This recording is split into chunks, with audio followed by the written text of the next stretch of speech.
Hi friend, আমি সুমন রাউত আর Suman Raut blogs YouTube চ্যানেলে তোমাদের সবাইকে স্বাগত। বন্ধুরা, আজকে আমি তোমাদের একটি ভূতের গল্প শেয়ার করছি। তোমাদের সবাইকে ভিডিওটি শেষ পর্যন্ত দেখার অনুরোধ রইল। গল্পের নাম শ্মশানের কালো পানির পুকুর।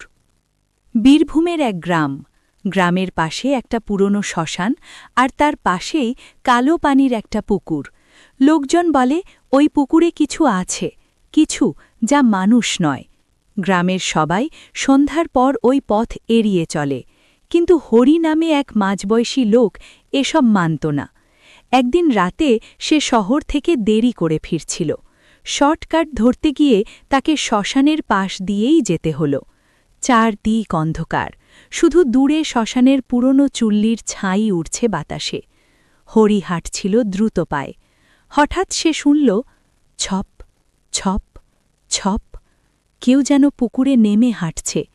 হরি থেমে গেল, চারপাশে তাকাল, কেউ নেই। আবার সেই শব্দ, ছপ ছপ।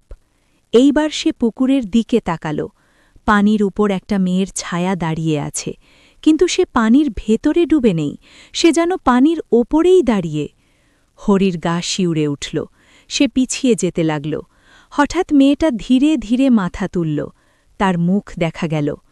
চোখ নেই, শুধু কালো ফাঁকা গর্ত, আর ঠোঁট ছিঁড়ে এক ভয়ঙ্কর হাসি। মেয়েটা বলল, এত তাড়াহুড়ো কেন? নামো না, একটু স্নান করে যাও। হরি দৌড়ে পালাতে গেল, কিন্তু তার পা পিছলে গেল কাদায়, আর সে পড়ে গেল ঠিক পুকুরের ধারে। মেয়েটা মুহূর্তের মধ্যে তার সামনে এসে দাঁড়াল। তার ঠান্ডা হাত হরির পা ধরে টেনে নিল পানির ভেতরে। হরি চিৎকার করতে লাগল, বাঁচাও বাঁচাও! কিন্তু শ্মশানের পাশে সেই চিৎকার কেউ শোনেনি। পরের দিন সকালে পুকুরের ধারে শুধু হরির গামছা পাওয়া গেল। পুকুরের পানি তখনও হালকা ঢেউ খেলছে, যেন কেউ ভেতর থেকে তাকিয়ে আছে।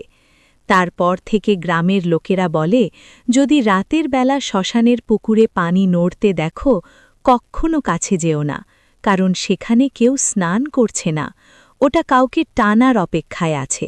ভিডিওটি ভালো লাগলে লাইক, কমেন্ট ও শেয়ার করে তোমাদের বন্ধুদের মধ্যে ছড়িয়ে দাও এবং সুমন রাউত ব্লগস ইউটিউব চ্যানেলটি সাবস্ক্রাইব করে পাশে থাকো। ধন্যবাদ।